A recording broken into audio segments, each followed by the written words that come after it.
लोग बोलते हैं पत्रकार निरपेक्ष होना चाहिए। पत्रकार निरपेक्ष होता है डेफिनेटली। मेरा जो अखबार है जहाँ मैं काम करता हूँ वो निरपेक्ष है, लेकिन इसके बावजूद भी जब देश हित की बात हो तो कोई भी निरपेक्ष नहीं रह सकता। इस षड्यंत्र के दौरान असम गण परिषद की जो भूमिका होनी चाहिए थी एक क्षेत्रीय दल के रूप में, वो शुरुआती दौर में एक नाटक करते हुए इस सरकार से बाहर आए। अतुल बोरा मंत्री है, केशव महंतो मंत्री है, फणिभूषण चौधरी मंत्री है, उन्होंने इस्तीफे दिए, लेकिन उनके इस्तीफे मंजूर नहीं हुए। आप देखिए, मंजूर नहीं मैंने एक नाटक किया गया। आज हम बाहर से आए, हमारे पूर्वज 200-250 साल पहले, किंतु आज हम यहीं की मिट्टी में रच बस गए। किंतु एजीपी ने वो जो अपॉर्चुनिटी है वो अपॉर्चुनिटी नहीं लेकर वो बीजेपी के साथ बीजेपी की बी टीम बनकर चली। और मेरा ये मानना और मेरी ये अपील भी है आपके चैनल के माध्यम से कि हिंदी भाषियों को जातीय परिषद के साथ जुटा। राइस प्लस के इस विशेष कार्यक्रम में आप सभी का स्वागत है। 2021 में असम विधानसभा का चुनाव होने जा रहा है। चुनावी हलचल चारों तरफ अब तेज और रफ्तार पकड़ रही है। हाल ही में हुए का को लेकर आंदोलन के बाद एक क्षेत्रीय दल का जन्म हुआ, असम जातीय परिषद। आज हमारे साथ चर्चा करने के लिए असम जातीय परिषद के राष्ट्रीय प्रवक्ता व प्रादेशिक संयोजक चंद्र प्रकाश शर्मा हमारे साथ मौजूद है। चंद्र प्रकाश जी, नमस्कार। मैं इस कार्यक्रम की शुरुआत करूं उससे पहले मैं एक छोटा सा सवाल पूछना चाहता हूं कि आज जो ये चर्चा हम असम जातीय परिषद को लेकर करेंगे, इस पे मैं एक पत्रकार से बात करूंगा या एक राजनीतिक दल के राष्ट्रीय प्रवक्ता से? नहीं, देखिए, आप बातचीत डेफिनेटली एक राजनीतिक पार्टी के कार्यकर्ता से करेंगे, लेकिन इसके बावजूद भी मैं एक बात कहूंगा कि लोग बोलते हैं पत्रकार निरपेक्ष होना चाहिए। पत्रकार निरपेक्ष होता है डेफिनेटली। मेरा जो अखबार है जहाँ मैं काम करता हूँ वो निरपेक्ष है, लेकिन इसके बावजूद भी जब देश हित की बात हो तो कोई भी निरपेक्ष नहीं रह सकता। आज चाइना के साथ हमारी बात है तो हम पत्रकार होने के नाते निरपेक्ष हो जाएं, ऐसी बात नहीं है। हम सापेक्ष रहेंगे और अपने देश के हित में सपक्ष रहेंगे। तो वो सापेक्षता जो है वो असम के प्रति मेरी है और हमेशा रहेगी, और मुझे लगता है सबकी रहनी चाहिए। जैसा कि एक आंदोलन हुआ का को लेकर, एक पार्टी का गठन हुआ, इस तरीके की पार्टी आसू और एजेवाईसीपी जातीयतावादी छात्र युवा परिषद जो है, इन दोनों के ही मिलन से एक पार्टी पहले भी बन चुकी है जो असम गण परिषद एजीपी। ऐसा क्या घटित हो गया जो एजीपी में नहीं था और एजेपी वापस उन्हीं सोर्स के थ्रू एजीपी और आसू और एजेवाईसीपी से एक और पार्टी बनानी पड़ी? देखिए, इस बात का उत्तर आपको ऐसे मिल जाएगा कि असम गण परिषद का जन्म 6 साल का जो असम आंदोलन चला 1979 से 1985 तक, उसके बाद बना। असम आंदोलन की जो मूल आत्मा रही है, जो 855 शहीद हुए, आप जानते हैं। इतनी बड़ी शहादत देने के बाद पूरे भारतवर्ष के इंडिपेंडेंट इतिहास में किसी भी आंदोलन में इतनी बड़ी शहादत कहीं भी नहीं दी जितनी असम वासियों ने दी। 855 लोग शहीद होने के बाद एक असम समझौता हुआ। उस असम समझौते के तहत जो सबसे मूल बात थी वो असम समझौता, असम आंदोलन की आत्मा कह सकते हैं आप उसको। असम गण परिषद अपने 2 कार्यकाल के दौरान कमोबेश उसने उस असम समझौते को पकड़े रखा। ठीक है, हार जीत के चलिए, हार जीत राजनीति में चलती है, उसको पकड़े रखा। लेकिन जैसे ही वो अभी हाल ही के दिनों में हम देखते हैं कि असम समझौते की जो मूल चीजें हैं, मूल जो बिंदु है, वो मूल बिंदु सबसे बड़ा जो मूल बिंदु था वो मूल बिंदु था कि असम में असमिया लोगों का अस्तित्व सुरक्षित रहेगा कि नहीं, राजनीतिक रूप से, सामाजिक रूप से, सांस्कृतिक रूप से, जो यहाँ के मूल भूमिपुत्र हैं। तो देखने में आया कि भाई यहाँ की जो रीजनल पार्टी थी असम गण परिषद, तो वो असम गण परिषद अभी भारतीय जनता पार्टी के साथ चली गई। भारतीय जनता पार्टी, कोई भी राजनीतिक पार्टी किसी भी राजनीतिक पार्टी के साथ जाती है, वहां तक कोई आपत्ति की बात नहीं होती है। विभिन्न दल जो है समय समय पर पूरे भारतवर्ष में आप देखिए भारतीय जनता पार्टी के साथ गए, कांग्रेस के साथ गए, लेकिन जब उन्हें लगता है कि हमारे प्रदेश, जिस प्रदेश को रिप्रेजेंट करते हैं, उस प्रदेश के हितों पर खतरा है, तो वो लोग बाहर आ जाते हैं। जैसे अभी अकाली दल है। अकाली दल आप देखिए, जैसे ही उन्हें लगा कि हमारे प्रदेश, हम किसानी हमारे प्रदेश का मूल है, किसान पर किसी कारण से फार्मर बिल को लेकर खतरा है, तो वो उससे बाहर आ गए। असम गण परिषद के पास भी एक मौका था। ये जो सीए, इस सीए के जरिए जो असम के लोगों को यहाँ पर माइनॉरिटी करने का षड्यंत्र, उनके राजनीतिक अधिकार जो है वो खतरे में पड़ रहे हैं, उनके सांस्कृतिक अधिकार खतरे में पड़ रहे हैं, उन्हें माइनॉरिटी बनाने का जो षड्यंत्र किया जा रहा है, ठीक है।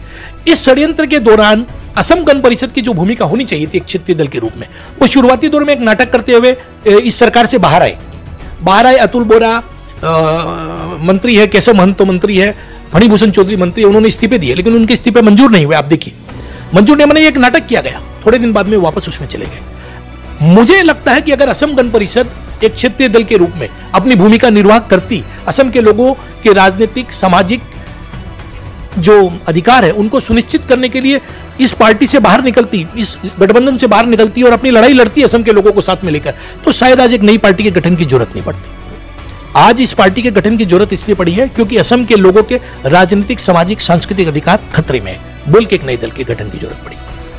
जातीयतावादी की बात करें आप तो BTR है, राभा ऑटोनोमस काउंसिल है, अनेकों ऑटोनोमस काउंसिल है, तो फिर वही मूलभूत मुद्दा जातीयतावादी लेके एक अलग पार्टी, उन्हीं अलग अलग जो क्षेत्रीय दल जो बने हुए हैं अलग अलग, उनको भी तो आपकी विचारधाराओं के साथ समर्थन देते हुए आगे बढ़ाया जा सकता था, या एक नया पार्टी। देखिए, इसमें भारत की खूबसूरती यही है, वही असम की खूबसूरती है। असम में भी एक मिनी भारत बसता है। हमारे यहाँ विविधता में एकता वाली बात है।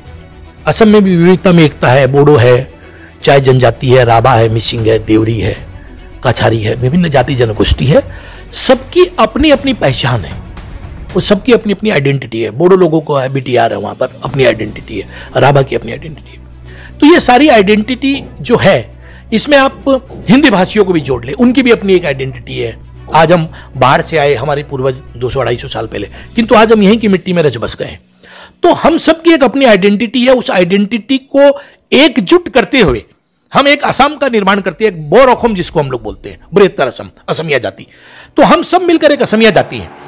तो इसलिए एक ऐसी पार्टी की जरूरत पड़ी जो इन सब विचारधाराओं को, सब जितनी भी राजनीतिक पार्टियां हैं या जितनी भी सांस्कृतिक विचारधारा वाली पार्टियां हैं, जितनी भी जातीय विचारधारा वाली पार्टियां, उन सबको एक झंडे के तले लाकर एक बृहत्तर असम को सामने रख सके, और सामने रखकर जहां पर सबकी भाषा, सबका धर्म, सबकी विचारधाराएं सुरक्षित हो, सबको एक रंग में रंगने की कोशिश जैसे बीजेपी कर रही है, एक भगवा रंग में रंगने की, वो नहीं हो। हमारी सांस्कृतिक विरासत विविधता में एकता वाली है, एकता में विविधता वाली नहीं है। तो यही मैं कहना चाहूंगा। जैसे विपक्ष के तौर पे आप मानते हैं कि बीजेपी आपका सबसे मजबूत विपक्षी दल है जिससे आपको लड़ना है, एक मजबूत दल भी है बीजेपी, तो किस तरीके की रणनीति के साथ आपको लगता है कि आप उस एक विशाल का एक पार्टी से लड़ पाएंगे? देखिए, मैं आपको एक बात बताता हूं। आप बीजेपी का इतिहास उठाकर देखिए, आप बीजेपी का इतिहास उठाकर देखेंगे तो बीजेपी असम के अंदर में पिछले चुनाव में, इस चुनाव से पहले जो 2016 में हुआ, जब उसने सरकार बनाई, उसकी सीटें 5 थी और असम गण परिषद की 10 थी। बीजेपी का जो वोट परसेंटेज था वो भी 10-12% के बीच में रहा है। जब ये कांग्रेस का 3 बार का शासन हुआ, 3 बार के शासन के बाद में, ये 3 बार का शासन कांग्रेस का इसलिए आया कि असम गण परिषद के लोगों से, असम गण परिषद से असम के लोगों को बहुत अपेक्षाएं थी। गुप्त हत्या जैसी कुछ बातें हुई, जिसके कारण यहाँ का जो असमिया समुदाय है, जो स्थानीय लोग हैं, उन लोगों की एक नाराजगी की थी कि असम गण परिषद जो है गुप्त हत्याओं में शामिल है, या ऐसी कुछ बातें रही, जिसके कारण लोग उनसे नाराज थे। नाराज होने के बाद में उन्होंने 3 बार कांग्रेस को वोट दिया, क्योंकि विकल्प नहीं था। इस बार विकल्प उनके सामने, एजीपी अपने आप को मजबूत रूप से प्रस्तुत करती तो शायद एजीपी को चांस मिलता, किंतु एजीपी ने वो जो अपॉर्चुनिटी है, वो अपॉर्चुनिटी नहीं लेकर वो बीजेपी के साथ, बीजेपी की बी टीम बनकर चली गई। उसका परिणाम हुआ कि उन लोगों को, माने जो यहाँ के वोट है, वो बीजेपी की तरफ चले गए। तो उसके पीछे 2 बातें और रही। एक तो सर्बानंद सोनोवाल जो है, उनका एक जातीयतावादी चेहरा है, जातीय नायक के रूप में वो थे। दूसरा, प्रधानमंत्री मोदी को लोगों ने विश्वास किया। मोदी जब ये बात बोले, असम के लोगों की देखिए मूल समस्या क्या है। असम के लोगों का मूल डर यह है, जैसे त्रिपुरा के लोगों का, आज त्रिपुरा में त्रिपुरी जनजाति के लोग महज 16% रह गए। वहां पर बांग्लादेश से जो माइग्रेट करके आए, उन लोगों का भी राज है। विप्लव देव वहीं से आए हुए लोग हैं, या मानिक सरकार वहीं से। लास्ट वहां पर जो मुख्यमंत्री रहे हैं त्रिपुरी जनजाति के, वो दशरथ देव बर्मा रहे, उसके बाद कोई नहीं हुआ। तो ऐसे ही असम में असमिया लोगों के मन में ये भय है कि हमारे यहाँ पर आने वाले दिनों के अंदर में कोई बांग्लादेशी मुख्यमंत्री तो नहीं होगा ना। तो ये जब मोदी ने कहा कि हमारी सरकार गठन होगी और बांग्लादेशियों को यहां से जाना पड़ेगा, तो मोदी पर लोगों ने विश्वास किया, सर्बानंद सोनोवाल के जातीय चेहरे पर विश्वास किया, और जो एजीपी का वोट बैंक था, जातीयतावादी वोट बैंक था, रादर मैं ये कहूंगा, जो जातीयतावादी विचारधारा में विश्वास करने वाले लोग थे, उसके 23.5%, 23.5% वोट जो है वो एक तरफा बीजेपी की तरफ शिफ्ट हो गए। शिफ्ट होने से ये बीजेपी की सरकार गठन हुई है। लेकिन इस बार परिस्थितियां विपरीत है।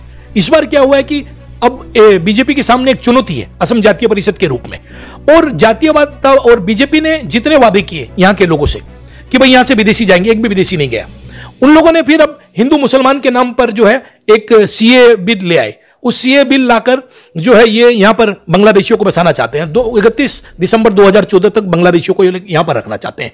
जबकि हमारा कहना यह है, हमें पाकिस्तान, बांग्लादेश, जहां भी कोई प्रताड़ित लोग हैं, प्रोसिक्यूटेड लोग, हमें उनसे आपत्ति नहीं है। हम बोलते हैं आप उन्हें बसाइए, लेकिन 25 मार्च 1971 के बाद आए हुए एक भी बांग्लादेशी को या एक भी विदेशी को हम यहां स्वीकार नहीं करेंगे, क्योंकि 1951 से लेकर 1971 तक हम पहले ही कम से कम 40 लाख विदेशियों को यहां पर स्वीकार कर चुके हैं, जो भारतीय है, जिनको हमारे जितने अधिकार है, जितने असम के लोगों, दूसरी जातियों को अधिकार है, जनजातियों को अधिकार है, उतने अधिकार उनके पास है। अब एक भी व्यक्ति का बोझा लेना यहां के लोगों के साथ अन्याय है। यहां के जो लोग बेरोजगार है उनके साथ 23 लाख यहां आज भी बेरोजगार है, उनके साथ अन्याय है। तो मोदी और भाजपा सरकार अपने उस वायदे से पीछे आ गई और असम के लोगों को यहां पर ही अल्पसंख्यक बनाने का षड्यंत्र उन्होंने शुरू कर दिया। तो यही कारण है कि यहां पर असम जातीय परिषद बनी, और हमारे ये जो वोट जिससे ये बीजेपी जीत कर आई है, ये सारे वोट जैसे ही शिफ्ट होंगे आप देखिएगा बीजेपी 20 से नीचे आ जाएगी अगले चुनाव में 2021 में। एजीपी से खतरा नहीं लगता आपको? एक ही गर्भ से निकली हुई दो पार्टियां कहीं ना कहीं तो जड़ें आगे अंत में मिलेंगी। देखिए एजीपी, आप देखिए एजीपी का अस्तित्व नहीं है राज्य में। आप देखिए कि पूरे यहाँ अभी खुमटाई, अभी मैं छोटा सा आपको उदाहरण देता हूँ, अभी खुमटाई बोल के जो विधानसभा क्षेत्र है, वहां से एजीपी का सारा नेटवर्क, सारे जो जातीयतावादी लोग हैं वो सारी की सारी कमेटियां हमारे पास ज्वाइन कर ली। मोरीगांव में हमारे पास आ रहे हैं। एजीपी का जितना नेटवर्क है, तिनसुकिया वगैरह, अन्य गोलाघाट, इवन की जो एजीपी के अध्यक्ष हैं सरू पथार, जिनका गोलाघाट जो क्षेत्र है, वहां से हजारों की संख्या में लोग हमें ज्वाइन कर रहे हैं। तो एजीपी ने जैसे ही भारतीय जनता पार्टी की बी टीम होना स्वीकार किया, एजीपी के साथ जो जुड़े हुए जातीयतावादी लोग हैं वो सारे के सारे हमारे साथ आ रहे हैं, और एजीपी का अस्तित्व नहीं, एजीपी की बात करके लाभ नहीं है। एजीपी शून्य हो गई है असम के राजनीतिक इतिहास में। एक और चीज मैं समझना चाह रहा था कि जैसे का आंदोलन के बाद इस पार्टी का गठन हुआ और एक महसूस हुआ आप लोगों को कि भाई एक पार्टी का गठन किया जाना चाहिए, पर का तो केंद्रीय बिल है। अगर आप मान लीजिए कि 2021 में बहुमत मिल जाती है, आप लोग सरकार बना भी लेते हैं असम में, किस तरीके से का को रोक पाएंगे आप? देखिए यहाँ पर दो बातें हैं। भारत में एक फेडरल स्ट्रक्चर है, फेडरल स्ट्रक्चर संघीय ढांचा है। संघीय ढांचा में अगर आपकी राज्य आपका मजबूत है तो केंद्र जो है वो आप देखिए कि उतनी जल्दी आप पर अपनी बातें नहीं थोप सकता जितनी कि आपकी भाजपा की सरकार या भाजपा की वहां है। तो ये दोनों स्थितियों में क्या होता है कि इन लोगों को खाली ऑर्डर देने पड़ते हैं, ऊपर से मोदी और शाह के ऑर्डर आते हैं और सर्बानंद सोनोवाल, हिमंत बिस्वा शर्मा उसको फॉलो करने के लिए मजबूर है। जबकि यहां पर अगर एक जातीयतावादी सरकार है तो वो इसको फॉलो करने के लिए मजबूर नहीं है। आप देखिए पंजाब में कैप्टन अमरिंदर सिंह है, वो अपने हिसाब से अपनी सरकार चला रहे हैं, या अन्य जो जगह पर आप देखिए, इवन राजस्थान में आप देखिए दूसरी पार्टी की सरकार है, या महाराष्ट्र में आप देखिए दूसरी पार्टी की सरकार है। तो वो सरकारें अपने जो राज्य है या राज्यवासी है उनके हितों को बचाकर अपनी सरकारें चलाने में कामयाब हुई है। तो यहां पर अगर असम जातीय परिषद की सरकार गठन होगी, और होनी ही है, मैं आपको बोल देता हूं, जो 2021 के चुनाव है वहां पर यहां पर असम जातीय परिषद के नेतृत्व में जातीयतावादी जो शक्ति है उनकी सरकार गठन होगी। तो वो जब सरकार गठन होगी तो हम केंद्र पर यह दबाव बना सकेंगे कि हमारे लोग यहां पर सुरक्षित रहें। हम केंद्र को मजबूर कर सकते हैं, क्योंकि जब आपके साथ जनबल रहेगा, मेन जनबल होता है, तो जनबल जब आपके साथ रहेगा तो केंद्र को झुकना ही पड़ेगा। तो आपको लगता है कि बहुमत आएगा, सरकार बनेगी, आपका मुख्यमंत्री बनेगा, पावर आपके हाथ में होगा, तो आप सीएए को यहां लागू होने नहीं देंगे? देखिए हमारा जो डेफिनेटली राजनीतिक दल जब बनता है तो पावर सभी चाहते हैं कि हम सत्ता में बैठे, लेकिन हमारी सत्ता की जो आकांक्षा है वो हम गद्दी पर बैठने के लिए सत्ता माने राजनीति में नहीं आना चाहते। हम इस प्रदेश और प्रदेश की जनता को और यहाँ के लोगों के अधिकारों को सुरक्षित करने के लिए आना चाहते हैं, और उसके लिए डेफिनेटली आपको सत्ता चाहिए और उसी के लिए हम लड़ रहे हैं। कौन होगा मुख्यमंत्री चेहरा कुछ? देखिए हमारा दल व्यक्ति केंद्रित नहीं है। आप देखिए जैसे भारतीय जनता पार्टी में, भारतीय जनता पार्टी पूरी मोदी केंद्रिक है, वैसे हमने व्यक्ति केंद्रिक नहीं रखा है। हमारे कई प्रार्थी है जो मुख्यमंत्री हो सकते हैं, लुरिन ज्योति से लेकर मान लीजिए सर्बानंद सोनोवाल तक, ऐसे बहुत से लोग और भी बहुत से अच्छे लोग हैं जो दल में ज्वाइन कर रहे हैं। मुख्यमंत्री कोई भी हो सकता है जिसके मन में इस असम के प्रति प्रेम हो, और जो आ रहा है तो उसमें से कोई एक व्यक्ति मुख्यमंत्री होगा। नहीं तो पॉलिटिकली करेक्ट आपने प्रवक्ता वाला जवाब दे दिया, कुछ ना कुछ तो होगा, कोई ना कोई तो चेहरा होगा कि भाई अगर बहुमत आता है तो ये बनेंगे। समय भी बहुत कम है। देखिए हमारा ढांचा, आप हमारा ढांचा समझिए, हमने एक ढांचा रखा है। हमने हमेशा हम बोलते थे, इसके पहले जब हम जातीयतावादी थे तो हम बोलते कि असम की जनता हमारी हाई कमांड है, किंतु इस बार हमने थोड़ा सा अलग किया है। हमने असम के कुछ ऐसे लोगों को जो असम में गार्जियन माने जाते हैं, ठीक है, साहित्यिक क्षेत्र से है, राजनीतिक क्षेत्र से, पत्रकारिता से, ऐसे लोगों को हमने अपने साथ रखा है और रखकर उनको हमने मॉनिटर करने का अधिकार दिया है कि भाई आप लोग मॉनिटर कीजिए कि हम अगर कहीं गलती करते हैं तो आप हमें सुधारिए। आप हमारे गार्जियन हैं, माने on behalf of the people of Assam आप लोग हमें गाइड कीजिए, क्योंकि जनता गाइड करने नहीं आती है, ये बहुत थ्योरेटिकल बात हो जाती है। तो हम प्रैक्टिकली अपने ऊपर में एक हाई कमांड रखे जो जनता के प्रतिनिधि है, जिनको जनता से मतलब है, वो नॉन पॉलिटिकल लोग हैं सारे के सारे। तो वो सारे लोग भविष्य में हमें गाइड करेंगे और उस हिसाब से हम कोई ना कोई रखेंगे। अभी हम ये बोल सकते हैं कि हमारे जो पार्टी में जितने लोग हैं, ठीक है, सभी मुख्यमंत्री के लिए उपयुक्त है और उनमें से कोई जो सबसे बेहतर चेहरा होगा, जो जिसे हम समझेंगे कि यहाँ इन्हें हमें आगे लाना चाहिए, तो वैसे किसी युवा चेहरे को हम आगे लाएंगे। आप इकलौते हिंदी भाषी संयोजक है इस पार्टी के, हिंदी भाषियों को केंद्र में रख के क्या कुछ सोच रहे हैं आप? देखिए राज्य के स्तर पर मैं अकेला हूं, किंतु जिला स्तर पर हमारे बहुत से हिंदी भाषी लोग दल से जुड़ रहे हैं और आने वाले दिनों में भी जुड़ेंगे। और मेरा ये मानना और मेरी अपील भी है आपके चैनल के माध्यम से कि हिंदी भाषियों को जातीय परिषद के साथ जुड़ना चाहिए। इसलिए जुड़ना चाहिए कि हिंदी भाषी लोग जो हैं वो जिस समय भी यहाँ पर आए, देखिए ये हिंदू मुसलमान की राजनीति में हम नहीं बैठ सकते, क्योंकि हम हिंदू हैं, हमारे पार्टी में हिंदू है, भारत एक मेजोरिटी हिंदू देश है। ऐसे ही देश में 20 करोड़ मुसलमान भी है। आप उन मुसलमानों को साइड करके, या असम में 30% मुसलमान है, आप उनको एक तरफा, जो भारतीय नागरिक है, जो विदेशी है वो हिंदू है या मुसलमान यहां से जाना पड़ेगा, लेकिन जो भारतीय नागरिक है उन्हें आप धर्म के आधार पर नहीं बांट सकते, ऐसे ही भाषा भाषी के नाम पर नहीं बांट सकते। हिंदी भाषियों का बहुत बड़ा योगदान असम के और पूर्वोत्तर के विकास में है। और मैं ये बोलता हूं कि जब हमारे पूर्वज 200-250 साल पहले आए तो असमिया लोगों ने, यहाँ के जो स्थानीय लोग हैं, उन्होंने हमें रहने का अधिकार दिया। इस मिट्टी पर हम जन्म लिए हैं, इस मिट्टी पर अन्न पैदा होने वाले अन्न को खाकर बड़े हुए हैं। आज मैं एक पत्रकार हूं या आप एक पत्रकार है, आपका मेरा मान सम्मान है। एक क्षेत्रीय दल के अंदर में मुझे प्रवक्ता बनाया, एक क्षेत्रीय दल ने मुझे संयोजक, इतना जो सम्मान मिला ये असमिया लोगों की वजह से मिला है और इस मातृभूमि की वजह, हम कृतज्ञ होने चाहिए। और असमियाओं की जो लड़ाई अस्तित्व की, इस अस्तित्व की लड़ाई में हम सब हिंदी भाषियों को बराबर का योगदान देना चाहिए और आगे आकर इस पार्टी को ज्वाइन करना चाहिए। जैसा कि आप कह रहे हैं कि भाई पूर्ण बहुमत मिलेगा, मुद्दों के हिसाब से भी एक मेन मुद्दा लेके आप चलें जो शायद जनता स्वीकार कर ले कि इस तरीके की पार्टी की एक जरूरत महसूस हो रही है। प्रशांत किशोर से संपर्क में आने की बात भी कुछ ना कुछ सुनने को आ रही है, कितनी सच्चाई है इस बात में? देखिए औपचारिक रूप से अभी ऐसा कुछ नहीं है।